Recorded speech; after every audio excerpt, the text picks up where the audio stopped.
Mendapatkan pendidikan yang layak merupakan hak bagi setiap warga negara tanpa pengecualian.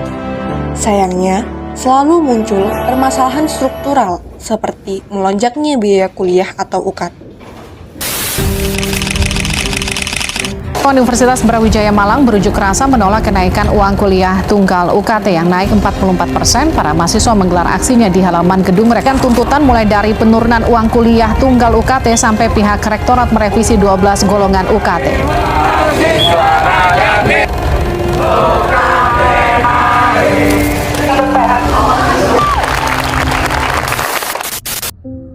Komersialisasi kampus seolah-olah telah menjadi tren yang tak pernah absen di setiap tahunnya. Dan publik mulai mempertanyakan transparansi dari pihak perguruan tinggi. Permasalahannya, apakah memang di penetapan biaya kuliahnya yang tidak masuk akal, atau justru karena mahasiswanya yang kere dan gak sanggup bayar?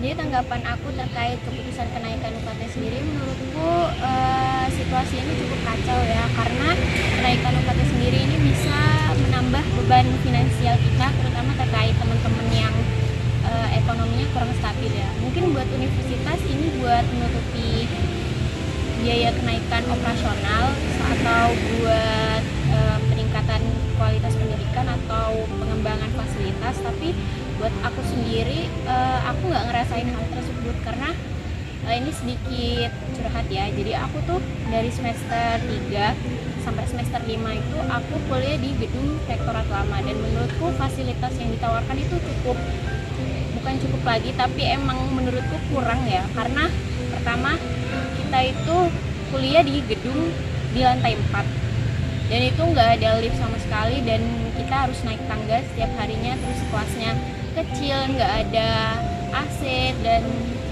bangkunya jelek, proyektornya kadang bisa kadang nggak bisa. Jadi menurutku ini ya irasional aja gitu. Terus mungkin kenaikan UKT sendiri bisa dibilang rasional ketika fasilitas yang ditawarkan itu sebanding gitu loh sama harganya.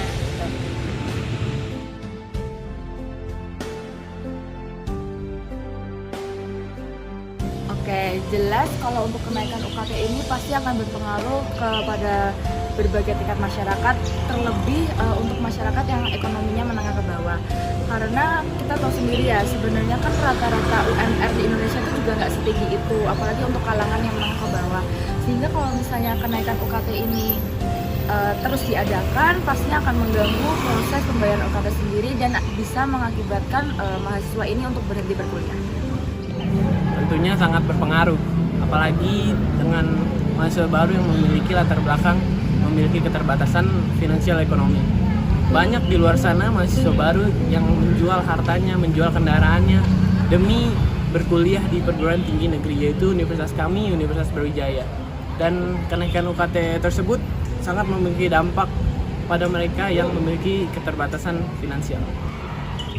Menurutku ini sangat mempengaruhi latar belakang ekonomi ya, tapi mungkin untuk beberapa teman-teman yang mempunyai ekonomi menengah ke atas ini nggak terlalu signifikan, tapi buat teman-teman yang ekonominya menengah ke bawah ini bisa berdampak pada keberlanjutan studi mereka gitu, karena kan ada berita kalau kenaikan UKT dibatalkan, tapi aku dengar beberapa itu kan sekarang penerimaan mahasiswa baru ya, aku dengar beberapa karena mendengar ada kenaikan UKT ini jadi mengundurkan diri. Jadi menurutku itu sangat disayangkan.